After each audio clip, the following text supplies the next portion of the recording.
கர்த்தர் அந்த ஆராதனை ஆசீர்வதிக்கும்படி நாம் ஜெயிப்போம்.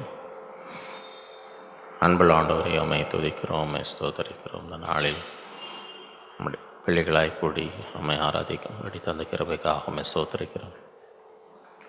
அந்த நாளின் ஆராதனைகளுக்கு ஆசீர்வதித்தார் ஆவியோடு உண்மையோடு தொழுது கொள்ளும்படி செய்யும். ஒவ்வொருடைய தேவைகளை சந்தியும், ஒவ்வொருவரையும் ஆசீர்வதியும், ஒவ்வொருவோட பேசும், ஒவ்வொருவரையும் பலப்படுத்தும். நம்முடைய கரத்தில் ஒப்பு கொடுக்கிறோம். இயேசுவின் மூலம் பிதாவே, ஆமென். பாட்டு புத்தகத்திலே 5வது பாடலை பாடி நாம் தேவனை மகிமைப்படுத்துவோம்.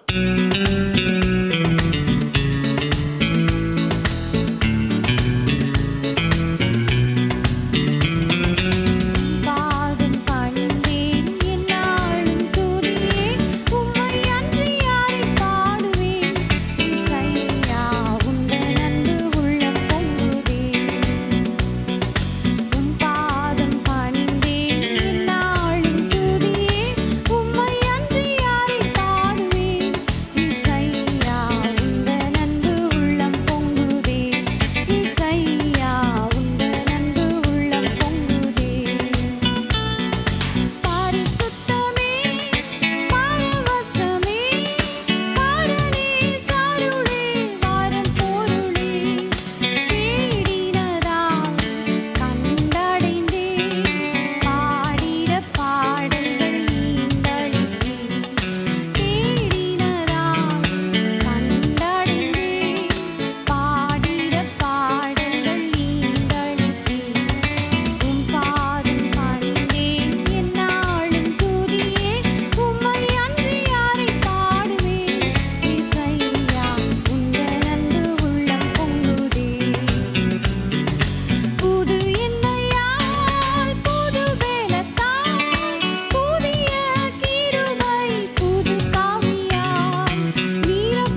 ஆங்கில பாடலை பாடுவோம். Blessed Assurance.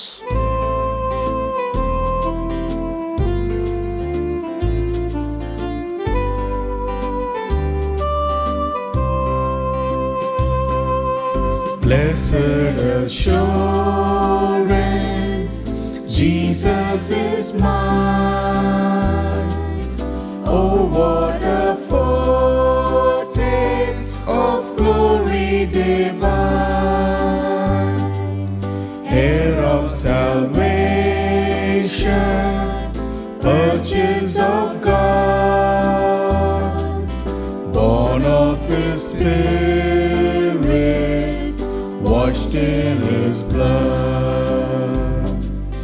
This is my story, this is my song, praising my Savior all the day long. This is my story, this is my song, praising my Savior all the day long. Perfect submission, perfect delight,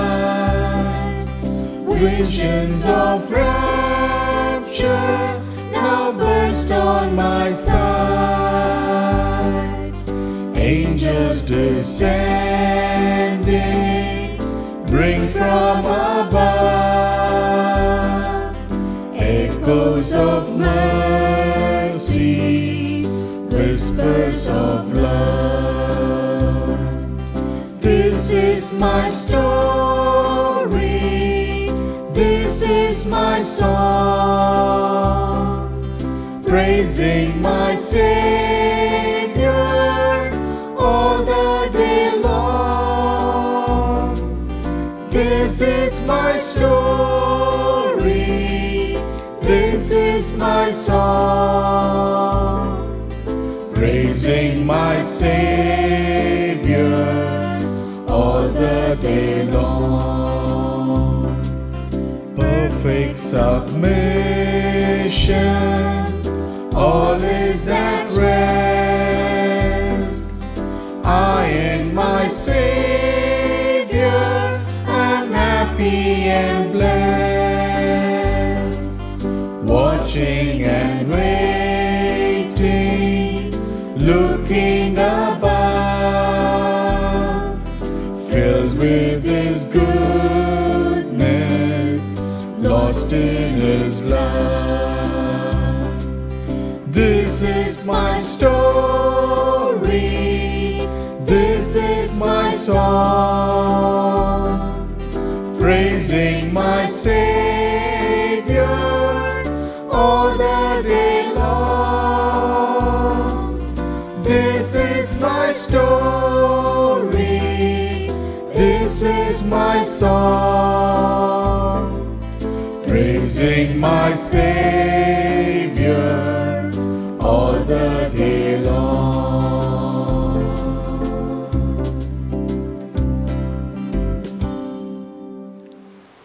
நாளிலே நாம் கர்த்தருடைய வார்த்தையை தியானிப்போம். இந்த நாட்களிலே நாம் இந்த வருடத்தின் வாக்குத்தத்த செய்தியை நாம் தியானித்து வருகிறோம். 10 vital revelations of the kingdom of God. தேவனுடைய ராஜ்யத்தை குறித்து 10 முக்கியமான வெளிப்பாடுகள். இந்த தலைப்பின் கீழே முதல் 3 தலைப்புகளை நாம் தியானித்தோம். முதலாவது பவர் ஆஃப் த கிங்டம், தேவனுடைய ராஜ்யத்தின் வல்லமை. இரண்டாவது ப்ரையாரிட்டிஸ் ஆஃப் த கிங்டம், தேவனுடைய ராஜ்யத்தின் எதற்கு முக்கியத்துவம்.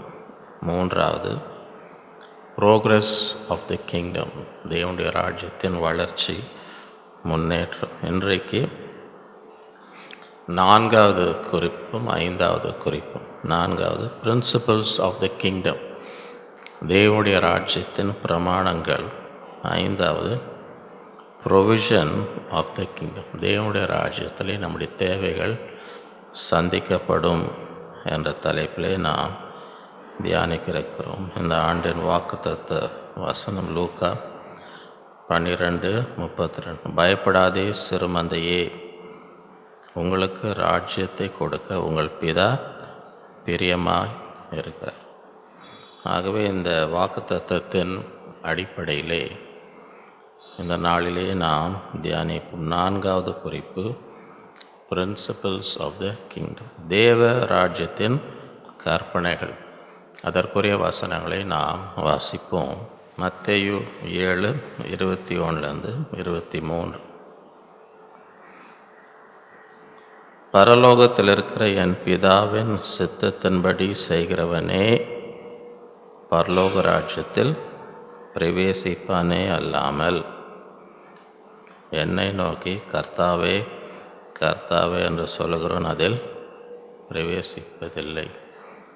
ஒவ்வொரு ராஜ்யத்திலும் அந்தந்த ராஜ்யத்துக்குரிய பிரமாணங்கள் உண்டு.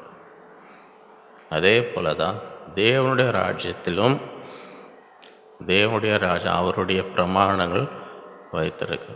ஆகவே இந்த ராஜ்யத்தில் ராஜாவாக பரலோகத்தில் இருக்கிற பிதா நம்மை ஆளுகை செய்கிறார். ஆகவே இந்த ராஜ்யத்திலே பரலோகத்தில் இருக்கிற பிதாவினுடைய சித்தத்தை செய்ய வேண்டும். அப்படி செய்கிறவர்கள் தான் எங்கே போக முடியும்? பரலோக ராஜ்யத்துக்குள்ளே பிரவேசிக்க முடியும். கர்த்தாவே கர்த்தாவே அப்படின்னு சொல்கிறவங்களாம் உள்ளே போயிட முடியுமா? நீங்கள் ஞாயிற்றுக்கிழமை எவ்வளோ சத்தமாக அல்லேலூயா சொன்னாலும் சரி, 3 ஆமீன் சொன்னாலும் சரி, இதெல்லாம் என்ன செய்யாது? உள்ளே கொண்டு போக. இதை வச்சு யாரும் என்ன செய்ய போகிறது? உள்ளே போனோன்னா என்ன செய்யணுமா? பிதாவினுடைய சித்தத்தை செய். ஆகவே இந்த வசனத்துடைய அர்த்தங்களையும் இன்னும் அதை சரியாய் புரிந்து கொள்ளும்படி அடுத்த வசனத்தில் என்ன நடக்க போகுது என்று ஆண்டவர் சொல்லுகிறார். இந்த வசனத்தை விளக்கும் விதமாக அடுத்த வசனத்தில் என்ன சொல்கிறார்? அந்நாளில் அநேகர். அந்நாளில் அநேகர் அப்படின்னா என்ன அர்த்தம்? அந்நாளில்னா இந்நாளில் இல்லை, இந்நாளில் இல்லை, இது அந்நாளில். அதிலிருந்து என்ன அர்த்தம்னா அநேகர் இந்நாளில் மாட்ட போகிறதே இல்லை. இந்நாளில் அவங்க யாருன்னே யாருக்கும் தெரிய போகுது. அவங்களுக்கு உண்மையான நிலைமை என்னன்னு இந்நாளில் தெரிய போகிறது இல்லை. இது அந்நாளில் தான் தெரிய வரும். இந்த மாதிரி நிலையில் ஒரு சிலர் இருக்கிறாங்களே, இன்னும் எத்தனை பேர் இருக்காங்களாம்? அநேகர். அந்நாளில் அநேகர் அப்படின்னா அநேகருடைய நிலைமை இன்றைக்கி அப்படி தான் இருக்கு. இன்னைக்கு ஒன்றுமே தெரியல, ஆனால் அந்நாளில் தெரிய வரும். சரியா? ஆகவே அந்நாளில் அநேகர் சொல்லுவோம். இந்நாளில் என்ன செய்கிறாங்க? இவங்க அந்நாளில் மாட்ட போகிறவங்க இந்நாளில் இப்போ என்ன செஞ்சு கொண்டு இருக்கிறாங்க? அந்நாளில் அநேகர் என்னை நோக்கி கர்த்தாவே கர்த்தாவே உமது நாமத்தில் தீர்க்க தரிசனம் உரைத்துவம் அல்லவா? இந்நாளில் என்ன செஞ்சு கொண்டு இருக்கிறாங்க? தீர்க்க தரிசனம் சொல்லி கொண்டு இருக்கிறாங்க. அநேகர் இன்னைக்கு தீர்க்க தரிசனம் சொல்லின்னு இருக்கிறாங்க. ஆனால் மறுபக்கம் என்ன செய்து கொண்டு இருக்கிறாங்கன்னு யாருக்கும் தெரியல. உமது நாமத்தினாலே பிசாசுகளை துரத்தினோம். ஆகவே இந்நாளில் என்ன செய்கிறாங்க? பிசாசு என்ன வல்லமாங்க, அப்படியே வந்தால் அப்படியே பிசாசெல்லாம் அலறின்னு ஓடுதுங்க அப்படின்னு இந்நாளிலே பார்க்குற ஜனங்க என்ன நினைக்கிறாங்க? பயங்கரமான வல்லமா அவங்களுக்கு அப்படி பிசாசு அப்படின்னு இந்நாளில். ஆனால் இந்த பக்கம் என்ன செய்கிறாங்கன்னு யாருக்கும்? இந்த பக்கம் பிசாசு துரத்துறாங்க. அது எல்லாரும் பார்க்குறாங்க. இந்த பக்கம் அவங்க என்ன பண்ணின்னு இருக்கிறோம் யாருக்கும் தெரியல. உமது நாமத்தினாலே அநேக அற்புதங்களை செய்தவங்கள. 1 2 இல்லை, எத்தனை அற்புதம் செய்கிறாங்களாம்? அநேகப்பா. இன்னும் அற்புதம்ப்பா, கொஞ்சம் பண்ணால் அப்படி என்னென்ன நடக்குதுங்க அப்படின்னு இந்த பக்கம் அற்புதம் பண்ணின்னு இருந்தா, இந்த பக்கம் என்ன செய்கிறாங்கன்னு யாருக்கும் தெரியல. ஆகவே இவங்க ஆண்டவர்கிட்ட கர்த்தாவே கர்த்தாவே முதல் நாமத்தில் தீர்க்க தரிசனம் சொல், பிசாசுகளை துரத்தணும், அநேக அற்புதங்களை செய்தோம். இப்போ இதனால் உள்ளே போக போகிறாங்களா? அப்பொழுது நான் ஒரு காலம் உங்களை அறியவில்லை, அக்கிரம செய்கைக்காரரை என்னை விட்டு அகன்று போங்கள் என்று அவர்களுக்கு சொல்லுவேன். ஆகவே அதுதான் அர்த்தம். பரலோகத்தில் இருக்கிற என் பிதாவின் சித்தத்தின்படி செய்கிறவனே பரலோக ராஜ்யத்தில் பிரவேசிப்பான். கர்த்தாவே கர்த்தாவேன்னு சொல்கிறாங்களா, உள்ளே போகிறது இல்லை. தீர்க்கதரிசனம் சொல்லியிருக்கலாம், பிசாசுகளை துரத்தி இருக்கலாம், அநேக அற்புதங்களும் இந்த பக்கம் பரலோகத்திற்கு என் பிதாவின் சித்தத்தை அக்கிரமம் செய்து கொண்டு இருந்த யாருக்கும் தெரியல. அதனால தான் அந்நாளின்னு போட்டிருக்காங்க. அந்நாளின்னா இந்த உலகத்தில் எல்லாரும் எதை பார்த்தாங்க? தீர்க்க தரிசனம் சொல்கிறாங்க, பிசாசை துரத்துறாங்க, அநேக அற்புதம். இதை தான் உலகம் பார்த்தது. இங்கே என்ன நடந்துன்னு இருந்துச்சு யாருக்கும். ஆனால் அந்நாளில் அங்கே நிற்கும்போது ஆண்டவர், ஏன்பா நான் ஆரம்பத்துலேருந்து உன்னை பார்த்துதான் இருக்கிறேன், நீ என்ன செஞ்ச? அக்கிரம் ஒரு நாளும் உன்னை அறியவில்லைன்னா என்னோட நீ நெருங்கி ஐக்கியமே, நீ உன் இஷ்டத்துக்கு பிதாவின் சித்தத்தை செய்ய. ஆகவே தேவனுடைய ராஜ்யத்தில் எது மிக முக்கியம்?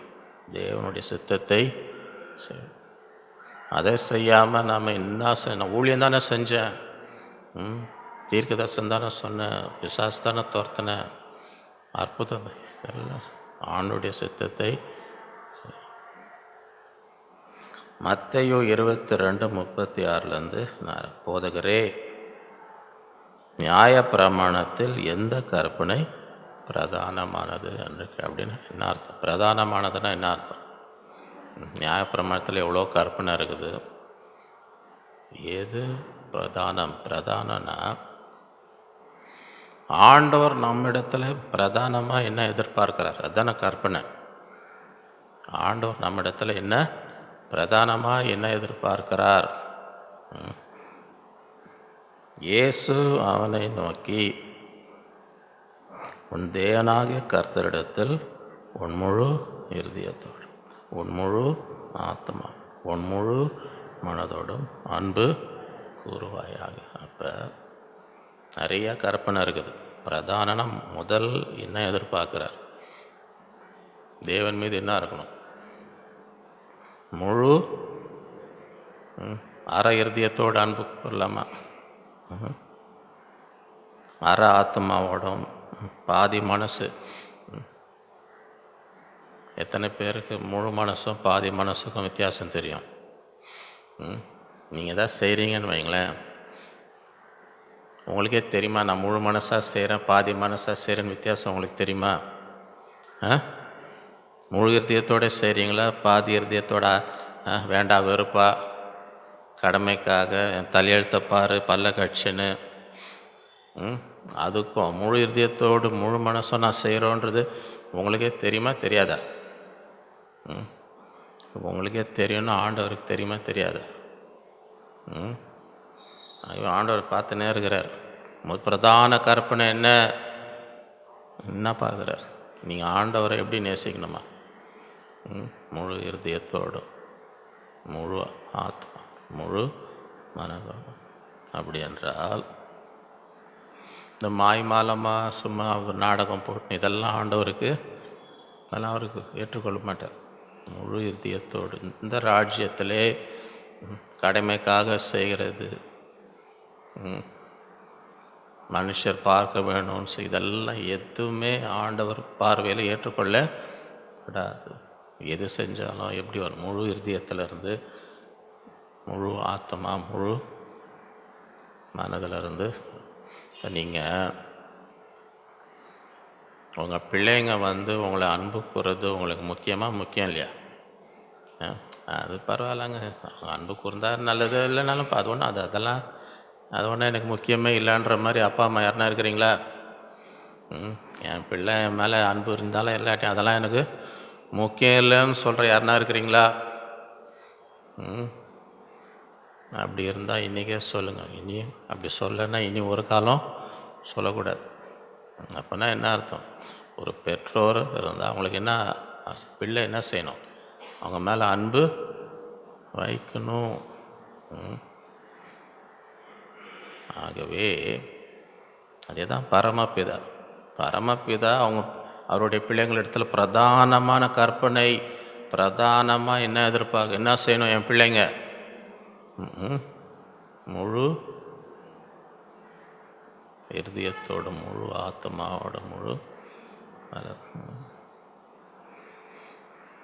எத்தனை பேர் இன்றைக்கி அந்த மாதிரி பிள்ளைங்க அப்பா அம்மா மேலே அன்பு வச்சுருக்கிறாங்கன்னு எனக்கு தெரில. இன்றைக்கி விசேஷமாக நிறைய பேர் என்ன நினைக்கிறாங்கன்னா, பிள்ளைங்களுக்காக அவங்க உயிரை கொடுத்து அவங்கள படிக்க வச்சு அவங்கள கல்யாணம் பண்ணி எல்லாம் பண்ணி முடிச்சு வயசான காலத்தில் இந்த பிள்ளைங்க இவங்க மேலே ரொம்ப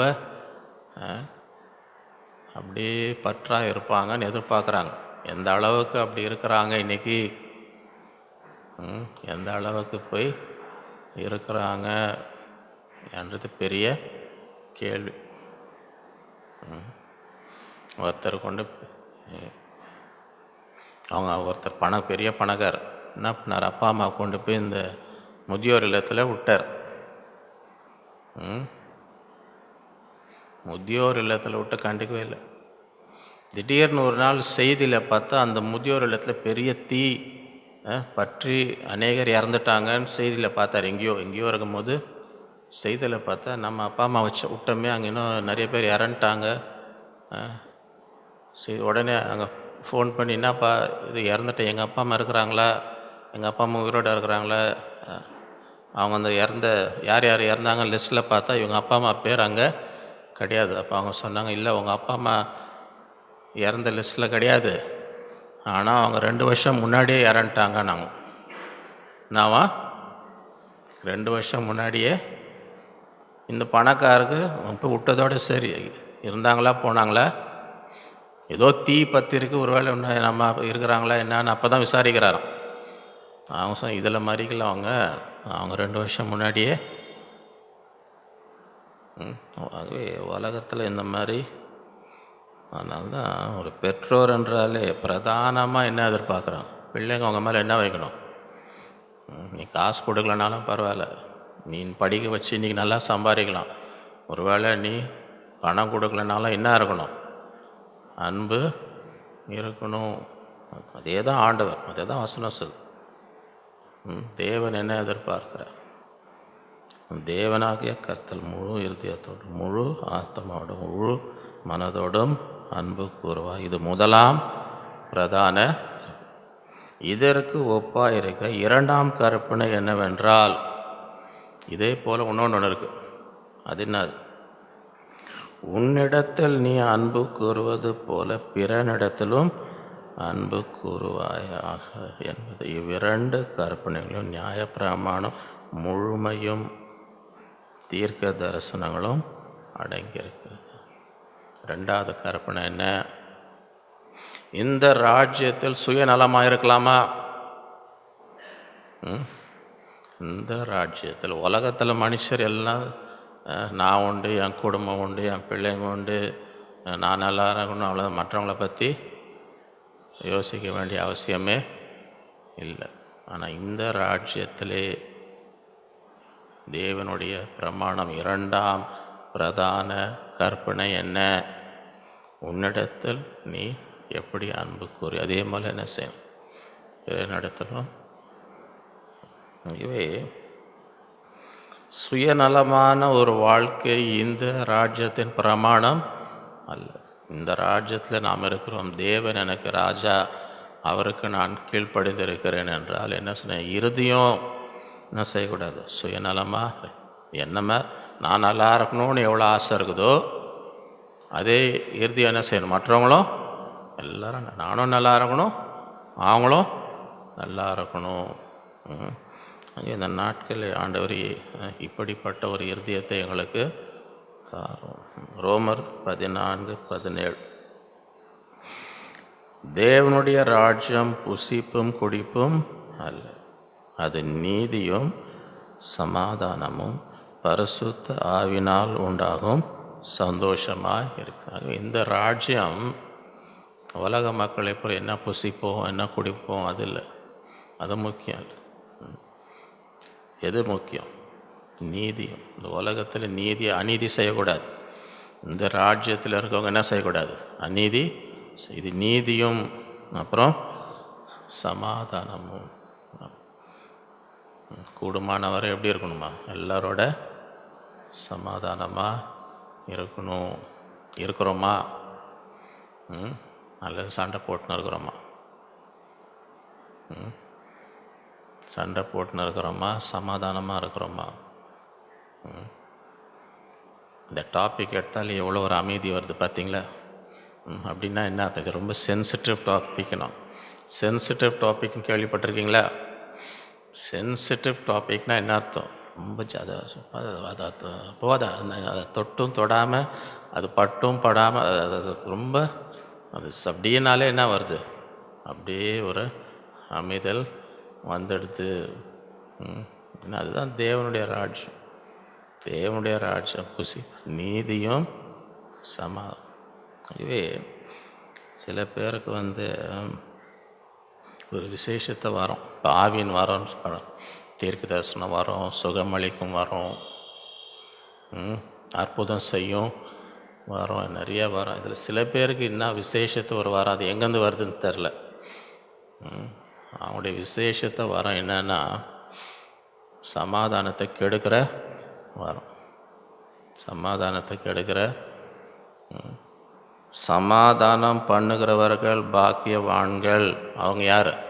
தேவனுடைய ஒருத்தர். ஆண்டுடைய பிள்ளைன்னா எப்படி சொல்ல முடியும் இவங்க ஆண்டுடைய பிள்ளை? அவங்க என்ன பண்ணுவாங்க? சமாதானம் பண்ணும். Blessed are the peacemakers, for they shall be called the children of God. தேவனுடைய பிள்ளைன்னா அவங்களுக்கு என்ன வரம் இருக்கணும்? சமாதானம் பண்ணுற வரும். சில பேருக்கு என்ன வரும்? சமாதானத்தை கெடுக்கிற. அந்த மாதிரி ஆளுங்க உலகத்தில் இருக்கிறாங்களா? பார்த்துருக்குறீங்களா? நம்ம ஊரில் இருக்கிறாங்களா? ஒன்றும் இல்லை. அவங்களுக்கு ஒன்றும் நீங்கள் பெரிய இதெல்லாம் பண்ண வேணாம். ஒரு 5 நிமிஷம் வாங்கன்னு சொல்லுங்கள். சும்மா ரொம்ப 1 மணி நேரம்லாம் டைம் தேவையில்லை அவங்களுக்கு. ஏன்னா அந்த வாரம் அவங்களுக்குள்ளே இருக்குது. என்ன வாரம்? சமாதானத்தை கெடுக்கிற 5 நிமிஷம் நீங்கள் உங்கள் வீட்டு உள்ள காலை வச்சுட்டு அப்படி போனாங்கன்னு வைங்க, அது வரைக்கும் எல்லாம் சமாதானம் வந்திருப்பீங்க. இப்படி காலை வச்சுட்டு போனாங்கனாலே இருக்கிற சமாதானம்லாம் 2 வார்த்தை அவங்க வாயிலேருந்து வந்தாலே எல்லாருக்கும் ஒரு கலகம் பண்ணி இது பண்ணி அங்கே போகிறதுக்கு, என்னங்க நல்லா தானே இருந்தீங்க, கடைக்கு போயிட்டு வந்தோம் 5 அதுக்குள்ள நல்லா தானே என்னங்க எல்லாம் அப்படி இருக்கிறீங்கன்னா, இல்லைங்க வந்துட்டு போனாங்க. யாருங்க வந்துட்டு போனாங்க? இவங்க யாருங்க? இந்த வாரம் சமாதானத்தை கெடுக்கிற வாரம் உள்ளங்க. அப்படி காலை வச்சுட்டு அப்படி போனாங்கன்னு வைங்க, அந்த 2 நிமிஷத்தில் 2 வார்த்தையில் என்ன பண்ணி விட்டு போவாங்க, முச்சு போட்டு. பார்த்துருக்கிறீங்களா அந்த மாதிரி ஆளுங்க? அவங்க காலை வைக்கிறவங்க எல்லாம் நல்லா தான் இருந்திருப்பீங்க, எல்லாம் சிரிச்சிக்கின்னு ஒன்றா சமாதானமாக அப்படி வச்சுட்டு அப்படி போனாலே என்னத்தை பண்ணிட்டு போவாங்க, எல்லாத்தையும் கெடுத்துட்டு கலகம் பண்ணி விட்டு போயிடும். அவங்க போய்ட்டு இங்கே ஒரே ஆகவே தேவனுடைய ராஜ்யம் நீதியும் சமாதானம் பண்ணுகிறவர்கள் அப்படிப்பட்டவர்களாக இருக்கு. பரிசுத்த ஆவியினால் உண்டாகும் அப்படின்னா என்ன? உலகம் கொடுக்குற சந்தோஷம் இல்லை, இது எந்த சந்தோஷம்? பரிசுத்த ஆவியினால் உண்டாகும் இதுதான் தேவனுடைய ராஜ்யம். சரியா? இப்போ எல்லாம் உட்காந்து இருக்கிறீங்க இல்லை, இப்போ ஒரு ஃபோட்டோ எடுத்து அங்கே ஸ்க்ரீனில் போட்டோன்னு வைங்க, எத்தனை பேர் சந்தோஷமாக இருக்காங்கன்னு பார்க்க முடியுமா?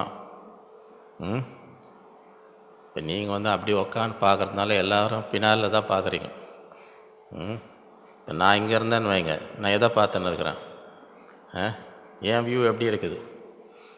இப்போ இங்கேருந்து ஒரு ஃபோட்டோ எடுத்து ஒன்றும் இல்லை அப்படி போட்டு அங்கே ஸ்க்ரீனில் போட்டு நீங்களே பாருங்கள் அப்படின்னு சொன்னால் அதை பார்த்து சொல்ல முடியுமா? எத்தனை பேர் சந்தோஷமாக இருக்கிறாங்க இல்லைன்னு பார்த்து சொல்ல முடியுமா? ஆகவே தேவனுடைய ராஜ்யம் வந்து பரிசுத்த ஆவியினால் உண்டாகிற என்ன இருக்கணும்? ஒரு வேளை இதுவரை அதற்கு முக்கியத்துவம் கொடுக்காமல் இன்றையிலிருந்து ஆண்டவரே இந்த ராஜ்யத்திலே எப்பொழுதும் எனக்குள்ளே என்ன இருக்கணும்? பரிசுத்த, இது உலகம் கொடுக்கறது பரிசுத்த ஆவினால் உண்டாகும் சந்தோஷம் எனக்குள் இருக்க வேண்டும்.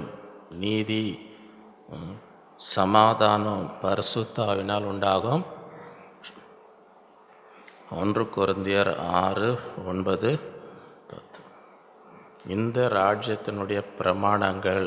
யார் இந்த ராஜ்யத்தை சுதந்திரிக்க முடியும்? அநியாயக்காரர் தேவனுடைய ராஜ்யத்தை சுதந்திரிப்பது இல்லை என்று அறியீர்களா? வஞ்சிக்கப்படாதீர்கள் அப்படின்னா என்ன அர்த்தம்? ஏமாந்து போகாதீங்க, விழிப்பாயிருங்க. ஏன்னா இவங்க தான் போவாங்க, இவங்க தான் போக மாட்டாங்க. ஆகவே நீங்களே உங்களை என்ன செய்யக்கூடாது? வஞ்சித்து கொள்ள கூடாது. யார் போவாங்க, யார் போக மாட்டார்கள்? வேசி மார்க்கத்தாரும் விக்கிரக ஆராதனைக்காரரும் விபச்சாரக்காரரும் சுய புணர்ச்சிக்காரரும் ஆண் புணர்ச்சிக்காரரும் திருடரும் பொருளாசைக்காரரும் வெறியரும் உதாசீனரும் கொள்ளைக்காரரும் தேவனுடைய ராஜ்யத்தை சுதந்திரம் ஏமாந்துடாதீங்க. இவங்க யாரும் என்ன செய்ய போகிறது? உள்ளே போக போகிறதே இல்லை. கலாத்தியர் 5:14-24. மாம்சத்தின் கிரியைகள் வெளியரங்கமான அவை யாவன? விபச்சாரம், வேசித்தனம், அசுத்தம், காமவிகாரம், விக்கிரக ஆராதனை, பில்லி சூனியம், பகைகள், விரோதங்கள், வைராக்கியங்கள், கோபங்கள், சண்டைகள், பிரிவினைகள், மார்க்க பேதங்கள், பொறாமைகள், கொலைகள், வெறிகள், களியாட்டுகள் முதலானவைகளே. இப்படிப்பட்டவைகளை செய்கிறவர்கள் தேவனுடைய ராஜ்யத்தை சுதந்திரிப்பது இல்லை என்று முன்னே நான் சொன்னது போல இப்பொழுதும் உங்களுக்கு சொல்லுகிறேன். யாரும் உள்ளே போக போகிறது இல்லை. யார் உள்ளே போக போகிறா? யார் உள்ளே போக போகிறா? யார் சுதந்திரிக்க போகிறா? ஆவியின் கனியோ. இப்போ இந்த கனின்னு சொல்லும்பொழுது நீங்கள் ஒரு விதை விதைச்சிங்கன்னு வைங்களேன். ஒரு விதை விதைச்சிங்கன்னா அது கொஞ்சம் கொஞ்சமாக வளரும், சரியா? அப்போ எது முழுமையாய் வளர்ந்ததுன்னு எதை வச்சு சொல்ல முடியும்? எப்போ சொல்ல முடியும்? இந்த மரம் ஃபுல்லாக வளர்ந்துடுச்சுன்னு எப்போ சொல்ல முடியும்? அங்கே என்ன இருக்கணும்? அது வரையும் கனி வர இராத வரைக்கும் இது இன்னும் இப்போ தான் வளர்ந்துன்னு இருக்குது. இன்னும் முதிர்ச்சி என்ன செய்யலை, அடையவில்லை. அப்போ தான் இது வந்து வளர்ந்துடுச்சு. கனியை வைத்து தான் சொல். ஆகவே ஆவியின் கனி. அப்போ ஆவிக்குரிய வாழ்க்கையில வளர்ந்துருக்கிறோம் என்று எதை வச்சு சொல்ல முடியும்? நம்ம ஆவிக்குரிய வாழ்க்கையில வளர்ந்துருக்கிறோன்னா எப்படி சொல்ல முடியும்? எதை வச்சு சொல்ல முடியும்? ஆவியின் கனியோ என்ன இருக்கணும்? அன்பு. வம்புன்னு இருக்கா, அன்புன்னு இருக்கு. அன்பு, சரியா? அப்போ ஒருத்தவங்க ஆவிக்குரிய வாழ்க்கையில் வளர்ந்துருக்கிறாங்கன்னா அவங்க எப்படி இருப்பாங்க? எப்படிப்பட்ட ஆளாக இருப்பாங்க? அன்புள்ள. அடுத்தது எப்படி இருப்பாங்க அவங்க? நீண்ட முகம் வச்சுன்னு அப்படி இருப்பாங்களே, பயங்கர பெரிய பரிசுத்தவானும். அவங்க முகத்தில் சந்தோஷமே இருக்காதுங்க, ஏன்னா அவ்வளோ பரிசுத்தம் அப்படின்னு சொல்ல முடியுமா? சில பேர் அந்த மாதிரி நினச்சின்னு இருக்கிறாங்க. ஆவிக்குரிய வாழ்க்கையிலே வளர்ந்துருந்தா என்ன இருக்கணும்? சந்தோஷம் இருக்கணும். இப்போ ஆண்டவர் இந்த உலகத்தில் இருக்கும்போது சிறு பிள்ளைங்களை அதிகமாக நேசித்து, நீங்கள் யாருன்னா சிறு பிள்ளைகிட்ட நீண்ட முகம் வச்சுருந்தா அவங்க கிட்ட பிள்ளை வருமா?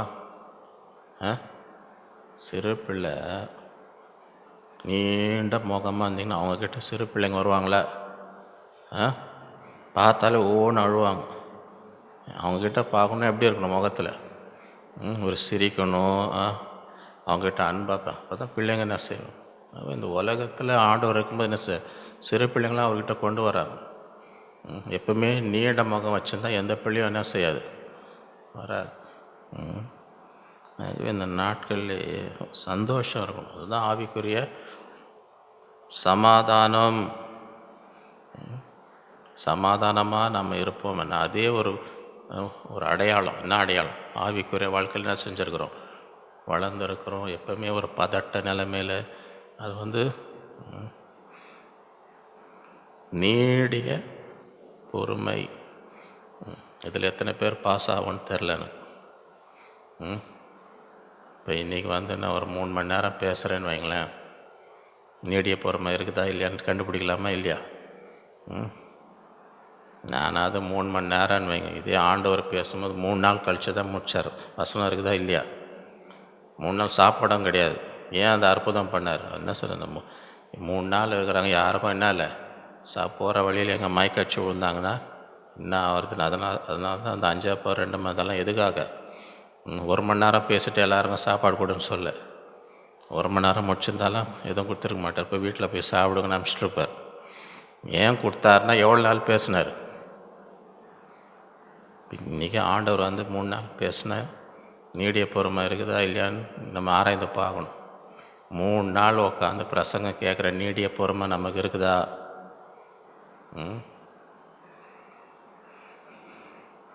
தயவு.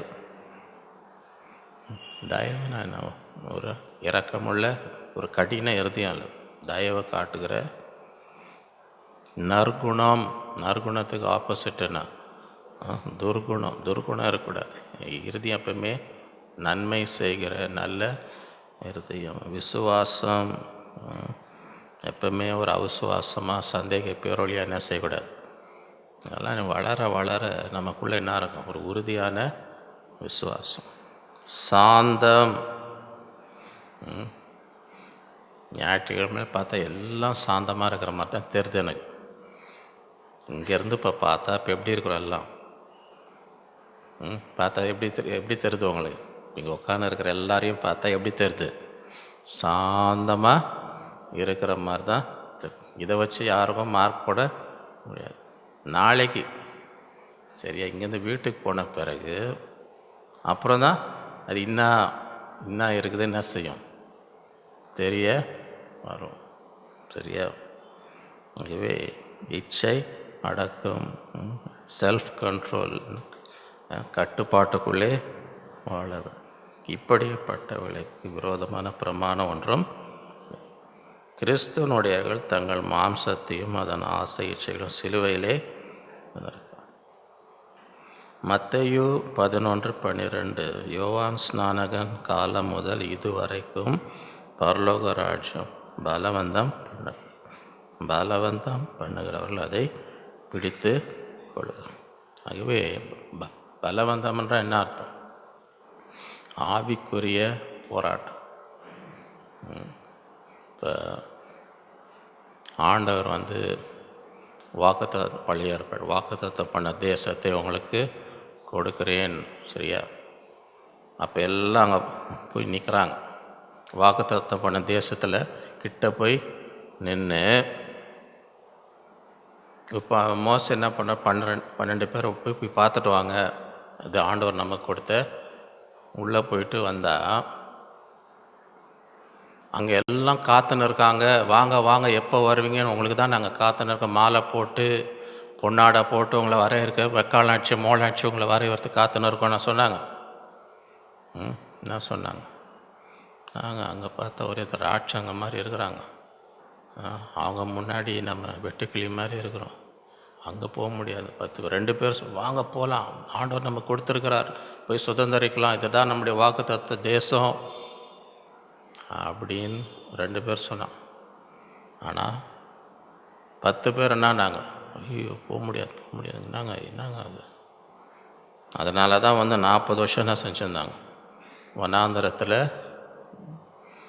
பலவந்தம் பண்ணப்படுகிறது. நம்ம போய் சுதந்திரிப்போன்னு போயிருந்தா இந்த 40 வருஷம் சுற்ற வேண்டிய அவசியமே. அதே தான்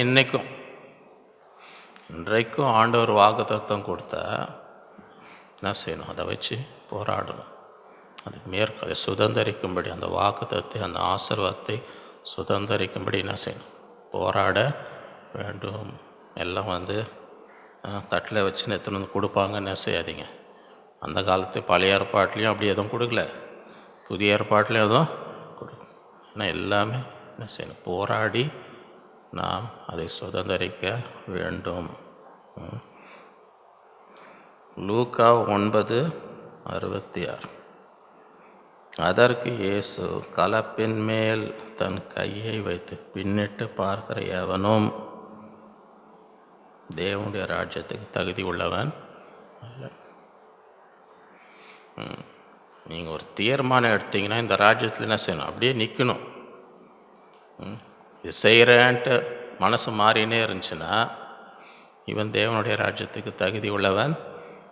இயேசுவன் பாட்டு பாடுவோம், இயேசுவன் பின்னே போக துணிந்தேன், பின்னோக்கே கஷ்டங்கள் வந்தாலும் நஷ்டங்கள் என்ன பின்னால் அந்த தீர்மானம், அந்த ராஜ்யத்தில் நீங்கள் இறங்கிட்டீங்கன்னா அப்புறம் என்ன செய்யக்கூடாது, திரும்பி பார்க்க கூடாது. அப்போஸ்தலர் 14:22.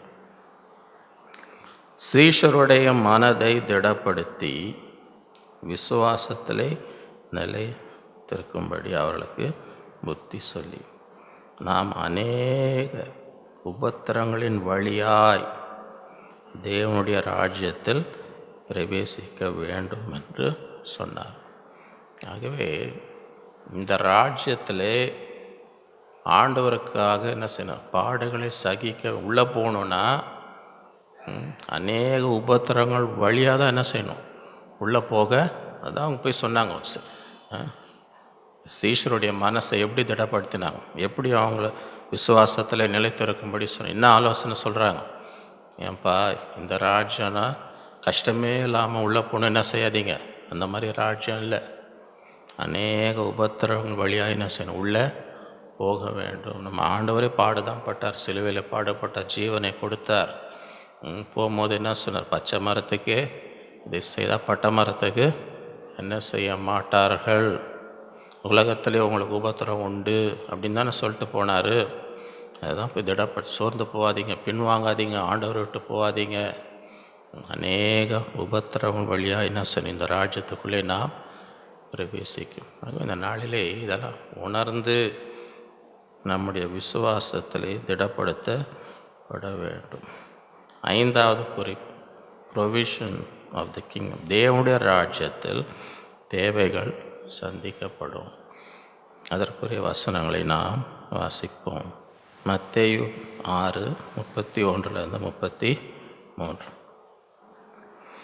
ஆகையால் எண்ணத்தை உண்போம், எண்ணத்தை குடிப்போம், எண்ணத்தை உடுத்துவோம் என்று கவலைப்படாதீர்கள்.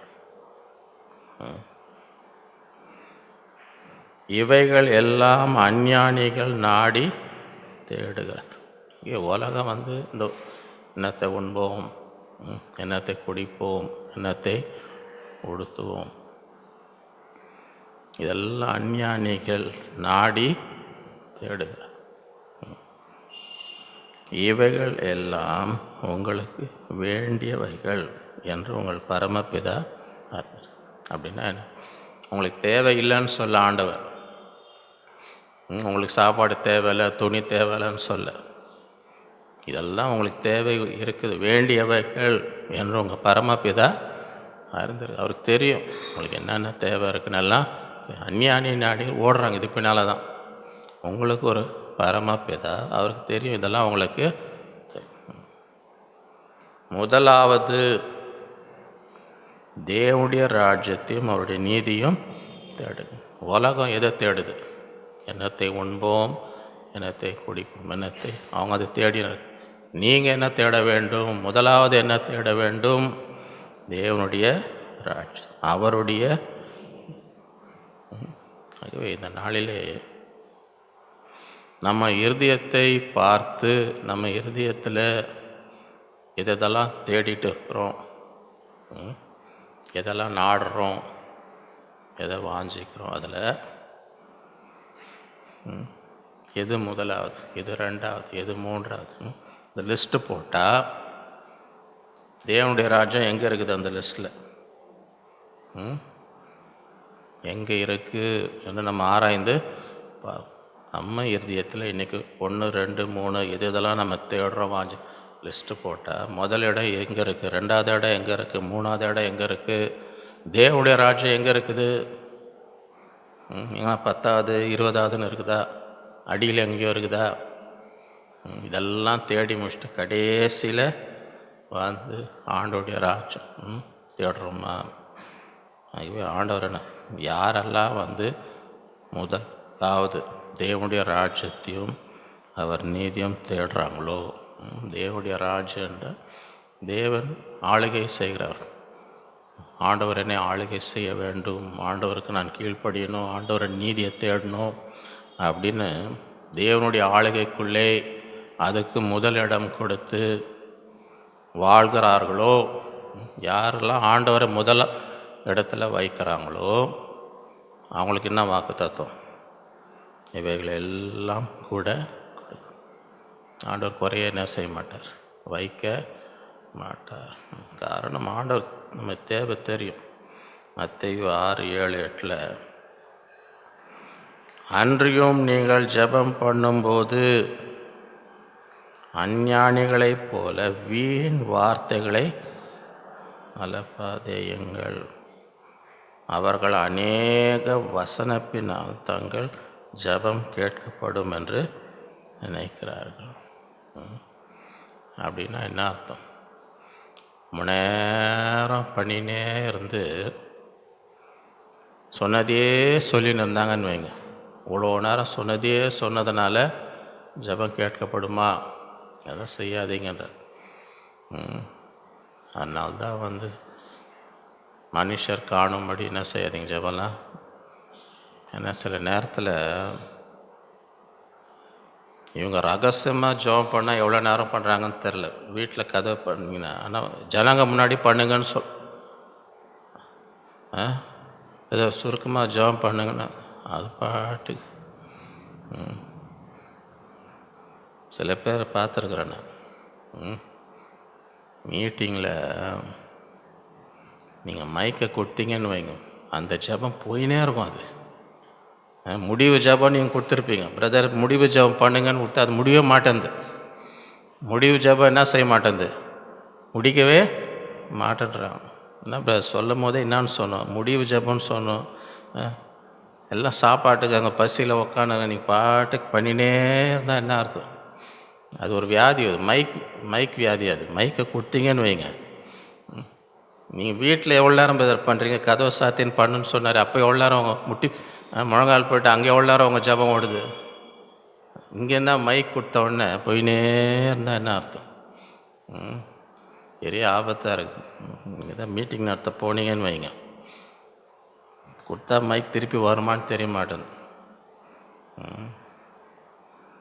ஆகவே அதுதான் சொல்கிறேன், அன்றையும் நீங்கள் ஜெபம் பண்ணும்போது அஞ்ஞானிகளைப் போல வீண் வார்த்தைகளை அலப்பாதே, அவர்கள் அதிக வசனப்பினால் தங்கள் ஜெபம் கேட்கப்படும். அவர்களைப் போல நீங்கள் செய்யாதிருங்கள். ஏன் அவர்களைப் போல செய்யாதிருங்கள்ன்றார்? உங்கள் பிதாவை நோக்கி நீங்கள் வேண்டிக் கொள்கிறதுக்கு முன்னமே உங்களுக்கு இன்னது தேவை என்று அவர் அறிந்திருக்கிறார். நீங்கள் ஜெபம் சொல்லி தான் ஆண்டவருக்கு தெரியும்னு நினைக்கிறீங்களா? சொல்லவே வேணாம். நீங்கள் சொல்கிறதுக்கு முன்னாடி அவருக்கு என்ன தெரியும்? ஆண்டவர் தெரிஞ்சதே நீங்கள் சொல்லி நின்றீங்கன்னா, இப்போ இப்போ யாருன்னா வந்து உங்களுக்கு சொன்னதே உங்களுக்கு தெரிஞ்சதே வந்து சொல்லின்னு இருக்கிறாங்கன்னு வைங்க ரொம்ப நேரம், அது கேட்கறதுக்கு சந்தோஷமாக இருக்குமா? ஐயா உங்களுக்கு முக்கியமாக ஒன்று சொல்லணுன்னு வந்திருக்கு. என்ன ஐயா? என்ன 2 4 ஐயா, 4 8 ஐயா. இது சரி, இதை நீ இன்னும் போயினே இருந்தேன்னு வை, தெரிஞ்சதையே சொல்லின்னு இருந்தா உட்காந்து கேட்டுன்னு இருக்க முடியுமா? இதெல்லாம் எனக்கு தெரியும். எதுக்கு தெரிஞ்சதையே வந்து எதாவது நமக்கு தெரியாதது பிரயோஜனமாக எதாவது வந்து சொன்னால் நம்ம வந்து ரொம்ப நன்றி, ஒரு நல்ல வேலை வந்து சொன்னீங்கன்னு சொல்லலாம். தெரிஞ்சதே. ஆகவே ஆண்டவர் என்ன சொல்கிறாருன்னா, அவருக்கு தெரியும் இந்த ராஜ்யத்தில் நீங்கள் வேண்டிக் கொள்வதற்கு முன்னமே உங்களுக்கு என்ன தேவைன்னு ஆண்டவர் அறிந்திருக்கிறார். ஆகவே அந்த விசுவாசம், என் தேவை தேவன் இந்த வருஷத்தில் உங்களுக்கு என்னென்ன தேவை இருக்க போது நீ ஏற்கனவே ஆண்டவருக்கு நீங்கள் சொல்கிறதுக்கு உங்களுக்கு கூட தெரியாது. அடுத்த மாதம் என்ன தேவை வரும், அதுக்கு அடுத்த ஆண்டவருக்கு எல்லாமே தெரியும். ஆகவே லூக்கா 22:35 சீஷர் பின்னும் அவர்களை நோக்கி, நான் உங்களை பணப்பையும் சாமான் பையும் பாதரட்சல் இல்லாமல் அனுப்பின போது, இந்த ராஜ்யத்தில் ஆண்டவர் போன்றார், இந்த ராஜ்யத்துக்காக போய் ஊழியம் செய். ஆனால் என்ன கிடையாது, பணப்பை கிடையாது, சாமான் பை கிடையாது, செருப்பில் ஒன்றால் போ, கீழ்ப்பஞ்சு போனாங்க. ஆண்டவர் சொல்கிறாரு இந்த ராஜ்யத்துக்கு நம்ம போய் செய்யணும். அனுப்பின போது என்னன்னு கேட்குறாரு, ஏதாகிலும் உங்களுக்கு குறைவாய் இருந்ததா? பணப்பையில், சாமான் பையில், பாத்திரச்சு போன்னு சொன்னால் ஏதாவது உங்களுக்கு குறைவாய் இருந்ததா? என்ன சொன்னாங்க? அவர் ஒன்றும் குறைவாய் இருந்ததில்லை என்றார்கள். ஆகவே இந்த நாட்களிலே அந்த விசுவாசம் நமக்கு இருக்க வேண்டும். இந்த ராஜ்யத்துக்கு முதலிடம் கொடுப்போமானால் எந்த குறையும் இராதபடி தேவன் பார்த்து கொள்வார். ஏன்னா அவருக்கு தெரியும் நமக்கு என்ன குறை என்று தேவனுக்கு தெரியும். பிலிப்பியர் 4:10-19 என்னை விசாரிப்பதற்கு நீங்கள் இப்பொழுது மறுபடியும் மறந்தபடினாலே கர்த்தருக்குள் மிகவும் இப்படி செய்ய எண்ணம் கொண்டிருந்தீர்கள், சமயம் மாத்திரம் உங்களுக்கு நேரிடவில்லை. அப்படின்னா இந்த பிலிப்பு சபை எப்பவுமே பவுலை விசாரித்து அவருக்கு நம்ம என்ன உதவி செய்ய முடியும் என்ற அக்கறை உள்ள சபை. அவங்களுக்கு எப்பப்பெல்லாம் வாய்ப்பு கிடைக்குதோ, சமயம் மாத்திரம் உங்களுக்கு நேரிடவில்லைன்னா உங்களுக்கு உதவி செய்ய வாய்ப்பு இல்லாத நேரத்தில் தான் செய்ய முடியும். உங்களுக்கு வாய்ப்பு கிடச்சா உடனே என்ன செய்வீங்க? அப்போ எப்பவுமே உதவி செய்யணுன்ற எண்ணம் உங்களுக்கு. என் குறைச்சலில் நான் எப்படி சொல்லுகிறதில்லை, ஏனெனில் நான் எந்த நிலைமையிலே இருந்தாலும் மனரம்யமாக இருக்க கற்றுக்கணும். எனக்கு இந்த தேவை இருக்குது, அது இருக்குன்னு நான் சொல்லுவேன். நான் எந்த நிலையிலும் சந்தோஷமாக இருக்க. மனரம்யம்னா என்ன அர்த்தம்? மனரம்யம்னா வயிறு எரியுதுன்னு அர்த்தமா? எனக்கு இவ்வளோ தானே இருக்குது, அவங்க பாரு இவ்வளோ வச்சுன்னு இருக்கிறாங்க, பாப்பா என்னப்பா அது.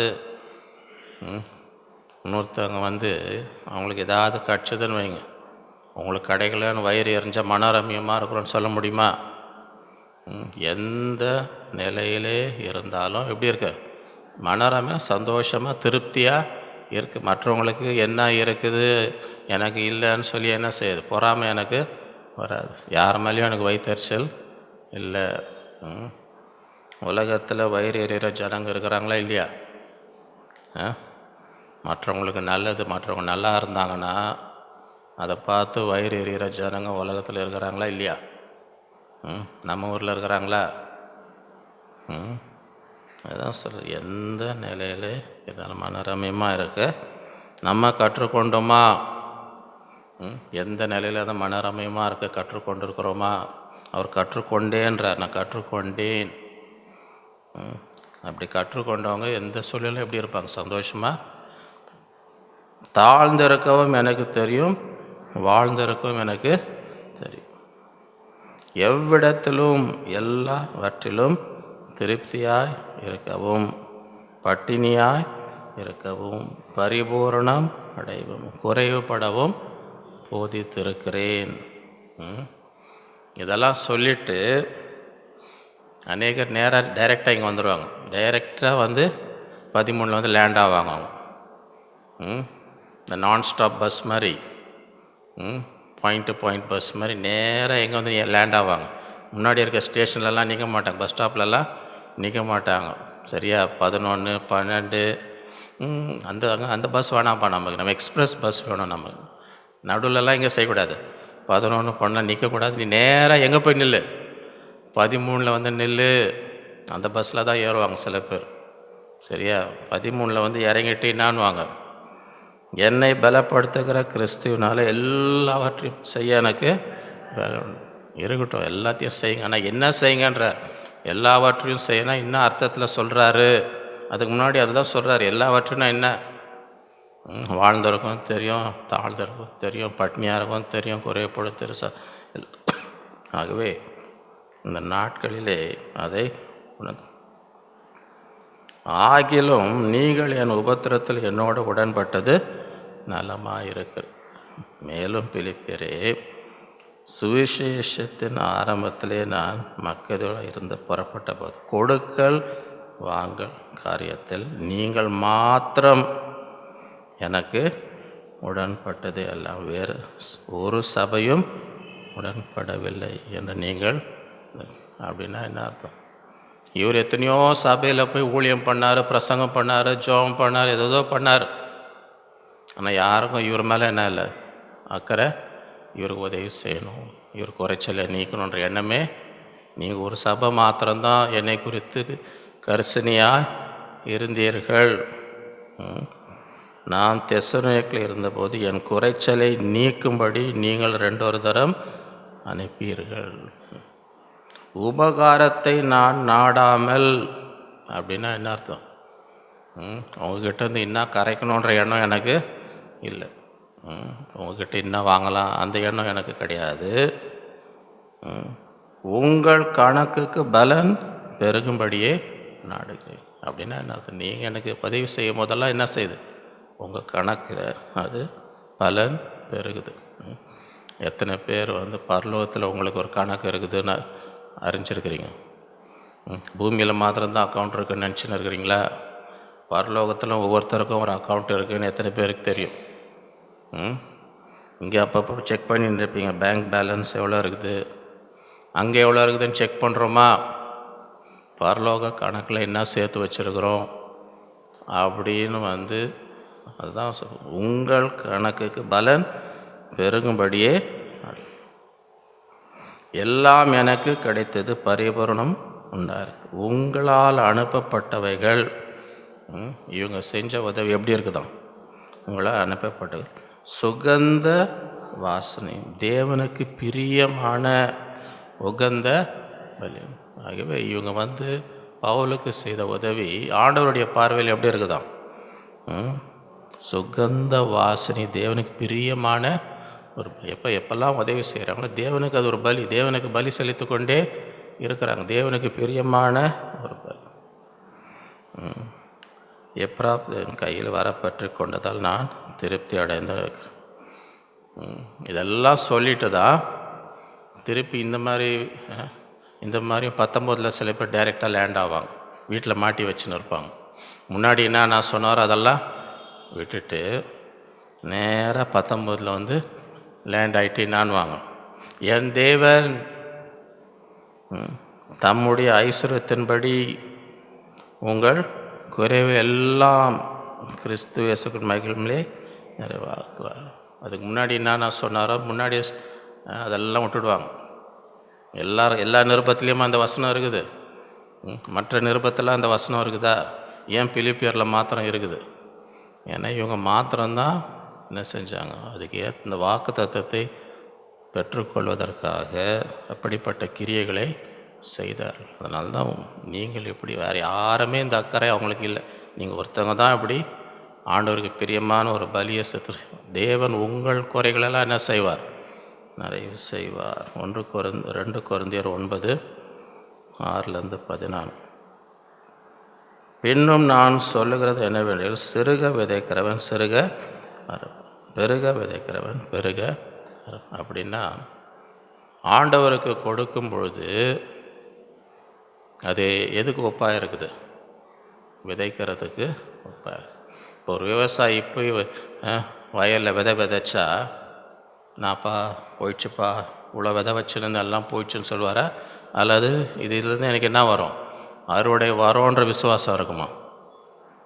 விவசாயி போய் விதைச்சா எந்த இருதயத்தில் விதைக்கும் போது என்ன எண்ணம் இருக்கும் அவருக்கு? நான் என்ன செஞ்சுருக்கிறேன்? விதைச்சிருக்கிறேன். இதிலேருந்து எனக்கு என்ன செய்யும்? அறுவடை வரும். அதுதான் விதைக்கிறது.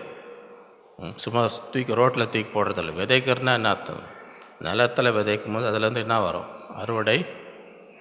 ஆகவே நாமும் எப்போவுமே அந்த உணர்வு, அந்த விசுவாசம் இருக்கணும். ஆண்டவர் கொடுக்கும் போதெல்லாம் எங்கேயும் போட்டோன்னு நினைக்கக்கூடாது. எங்கேயும் போடல. அது என்ன செஞ்சுருக்கோம்?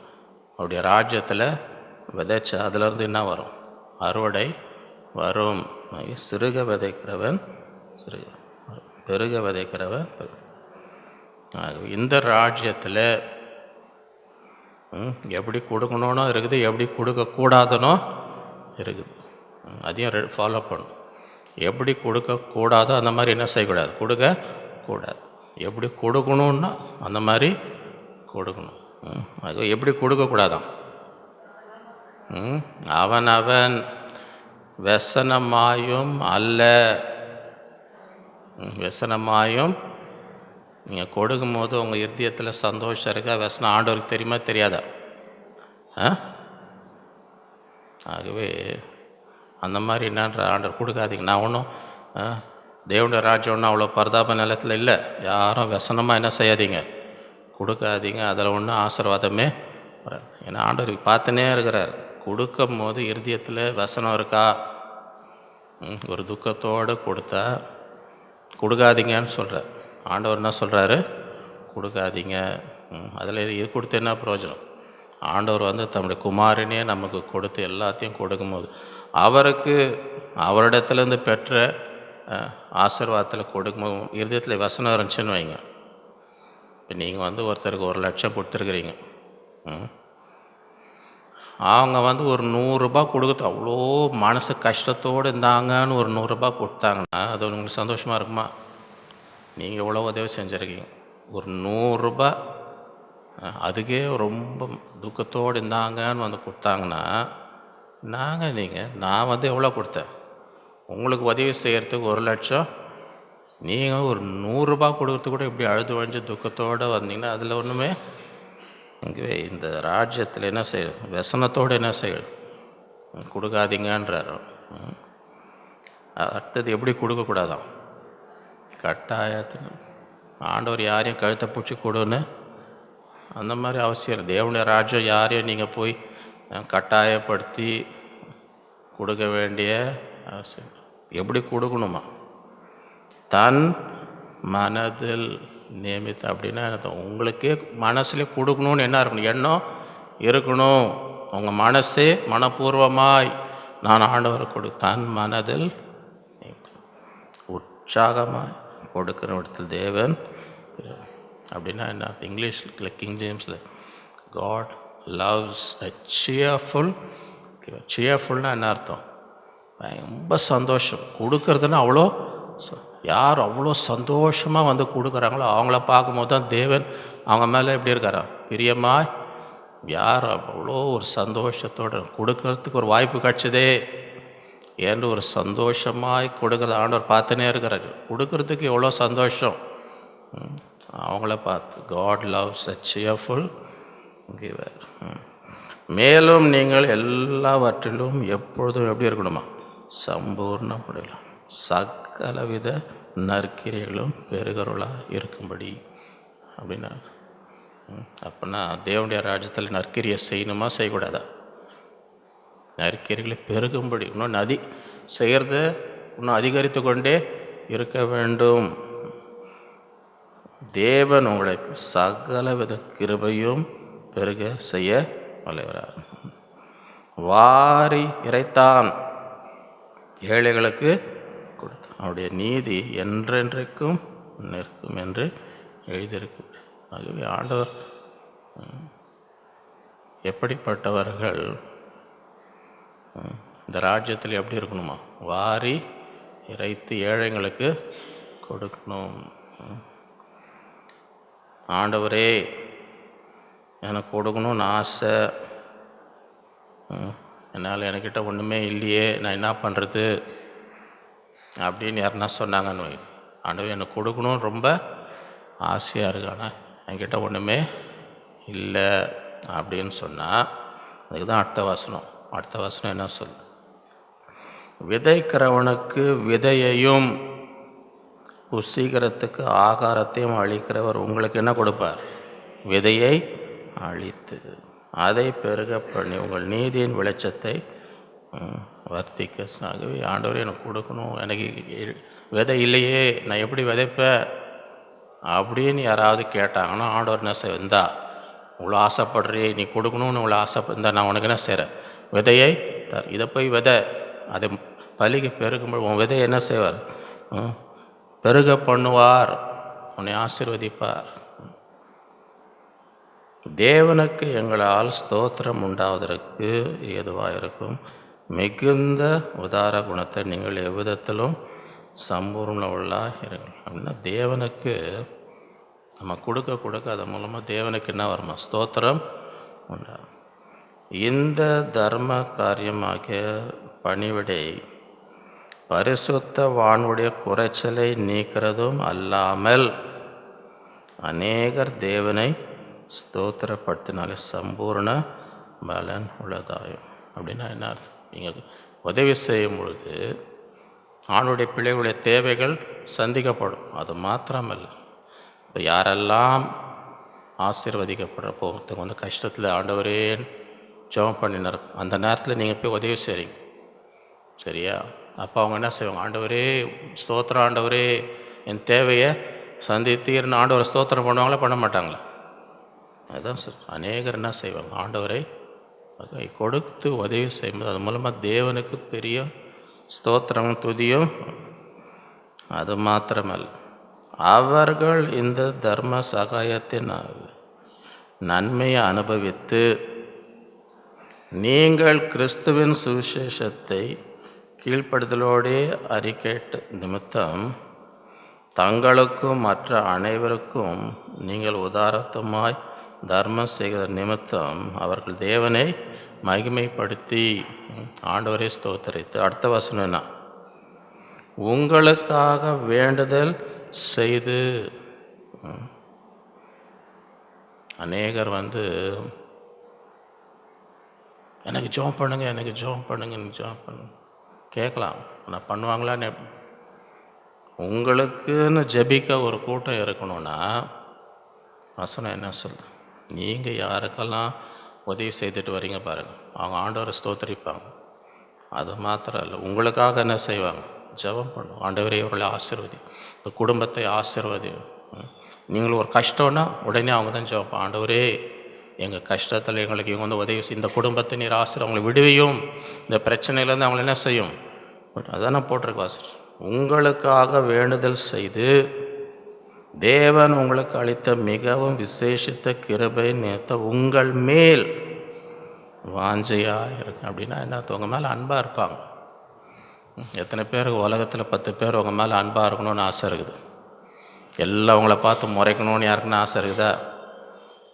உங்களை பார்த்தாலே அந்த பக்கமாக போகணும், பாப்பா வராங்க பார்த்து கொஞ்ச நேரம் ஒளிஞ்சிருக்கு போட்டவங்க எல்லாம் உங்களை பார்த்து ஒதுங்கி போகணுன்னு ஆசை இருக்குதா? உங்கள் மேலே அன்பாக இருக்கணும்னு ஆசை இருக்கா?